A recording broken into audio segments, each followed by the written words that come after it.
Tallinna Kunstigümnaasium Koplis sai uue direktori ja suvevaheajal ongi õige aeg uurida lähemalt, kes ta on ja mida temast arvab eelmine koolijuht. Asja teeb huvitavamaks see, et tegu on isa ja tütrega. Tulles kandideerima Tallinna Kunstigümnaasiumi direktori kohale, tulid sa siia esimest korda või on sul selle kooliga ka mingid muud sidemed eelnevalt ja kui kaua? No sellest koolis ma olen töötanud juba 10 aastat ja 5 aastat olin siis ainult keemiaõpetaja ja töötasin ühes keemiaettevõttes müügijuhina paralleelselt. Aga siis 5 aastat tagasi alustasin keelekümblusklassidega ja siis tulin tööle siia põhikohaga. Kuidas on või kuidas oli töötada isa alluvuses? No isa alluvuses ei olnud üldse raske töötada, sest isa ma ei näinudki tööl. Tema tegi oma asju ja mina tegin oma asju ja siis ikkagist paratamatult siis need arutelud, mis koolis pidid olema, juhtusid laupäeval-pühapäeval kodus. Ma ei ole kunagi kasutanud oma isa nime ühelgi töökoha või stipendiumi või ülikooli sissesaamisel, või üldse, kui ma kellegagi tutvun, siis ma ütlen, et tere, ma olen Mari-Liis. Ja siis võib-olla 2, 3, 4 või isegi aasta pärast saadakse teada, et ta on Märt Sultsi tütar. Ma olen ennem nagu näidanud, mida ma oskan, milleks ma võimeline olen ja alles siis nad saavad aru, et sellisel isal peabki selline tütar olema.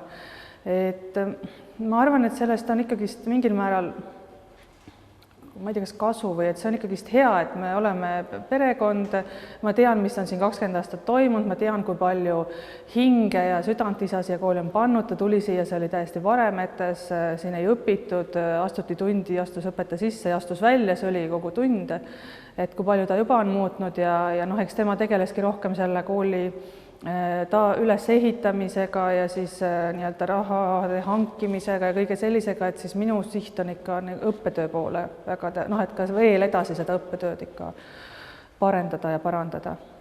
Ma arvan, et igal juhul on see hea, et ma tean, mis on toimunud eelmine 20 aastat, ise 10 aastat siin kohal olles ja nüüd edasi siis minnes. Mina olen kogu aeg arvanud, et sina oled niisugune kiirelt särtsuv tuld võttev probleeme pigem tekitav, tundus mulle. Ja nüüd tuleb välja, et tütar on ägedam niisuguse malbe koore taga. Tähendab, asi on selles, et mul on igav vahetevahel. Siis ma tekitan probleemi ja lahendan ülesanded, et kui kiiresti ma selle ülesande ära lahendan. Tähendab, et kui asi läheb rutiini, siis ma meelega tekitan sellise seisu ja leian mingisuguse seaduse augu ja leian mingisuguse muu asja, siis ma tekitan selle probleemi, et õppida. Ma nimetan seda täiendkoolituseks. Et kui ütleme mingisugune seltsimees vanast oli abilinnapea Rein Lang, kes saatis mulle totaalselt kontrolli hommikust õhtuni selga, siis mina nimetasin nad ümber koolitusteks, et raamatupidamiskoolitus, maja halduskoolitus, et panin koolitusteks nad nimed ja kõik oli väga kenasti talutav. Et mul tütar on mida päev edasi, ta rohkem ma tean, et ta on minu tütar. Ja tähendab, et ta on minu tütar ja ta päris nagu minust sündida ju ei saa, eks ole. Ja ta on, kuramus küll, No on hea tütar või? Ma olen väga õnnelik inimene, sest et mul on väga toredad ja piisavalt segased lapsed, et tähendab, et Eestimaad paremaks muuta.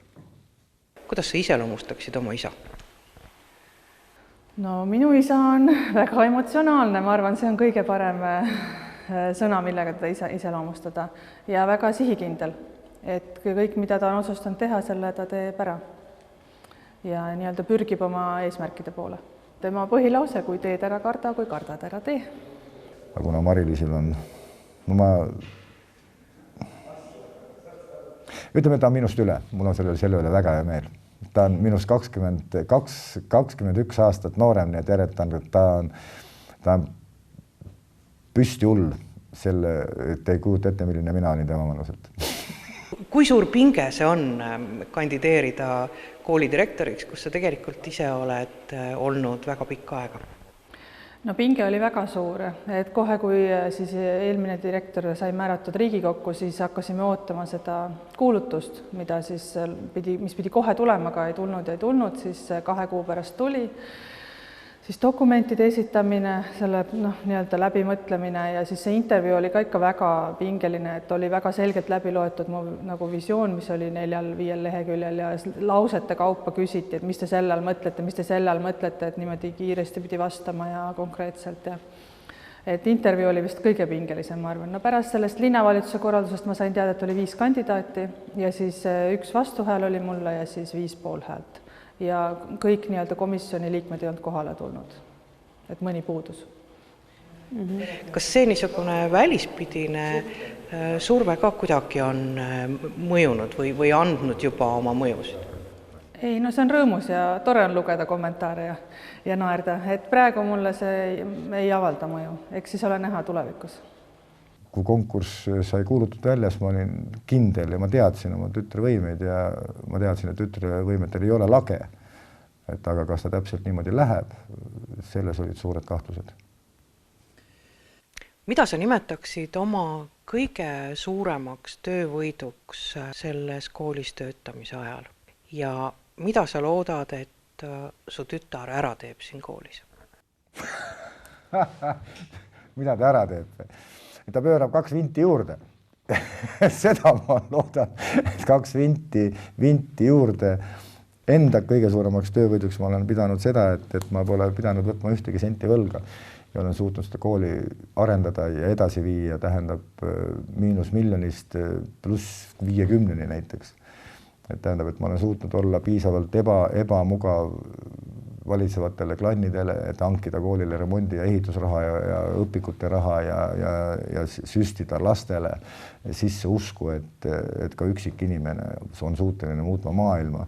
Sina tead täpselt, mida õpilased mõtlesid direktorist või mida nad mõtlesid üleüldse sellest koolist? Ja muidugi ma tean, mida õpilased mõtlevad ja mõtlesid, et õpilased armastavad oma endist direktorit väga ja samamoodi ka mina sain seda tunda, et ikka kallistasid õpilased ja tahtsid teada, mis toimub ja sel aastal, kui andsin just põhikooli lõpus keemiat, siis nad ikka iga tund küsisid, et kes nüüd kandideerib ja kas teie ikka kandideerite ja kas siis ikka saate ja kui ei saa ja mis siis juhtub ja et õpilased olid väga närvis ja võib-olla ka see oli põhjus, miks paljud läksid teistesse koolidesse peale 9. Kas siin koolis niisugused äkilised emotsionaalsed pöördumised kaovad ära ja tuleb niisugune malbe ja leebe käitumine? No ma arvan, et ma olen palju järsem ja äkilisem kui mu isa ja palju otsekohesem, aga kindlasti olen ma väga emotsionaalne, aga praegu proovin hoida leebust. Tütar kingituseks ühe ilusa padja, et isal oleks siis nüüd hea ja tore ja ka turvaline olla. Absoluutselt, tähendab, siin sees on kõik siuksed head soovid ja siis kui väga kehva hakkab olla, see on ilusti öötundideks selged pead, sellepärast, et siis ma panen ilusti pea padja peal. Võtad ikka kaasa selle? No kuidas ma saan mitte kaasa võtta seda, võtan kindlasti kaasa ja siis, kui tulevad head hariduslikud otsused ja siis, kui me oleme haridusministeeriumiga ja teadusministeeriumiga ja kõik asjad selgeks saanud, siis see on kindlasti minu kabinetis olemas. Millest oli kõige raskem lahkuda siit koolist ära minnes? Ma ei ole siit koolist ära läinud veel. Ei lähe ka või? Ei, tähendab, see kool on 20 aastat minu elust ja siit ei saa ära minna. Jõudu isale tütrele oma töös ja Eesti hariduselu edendamisel!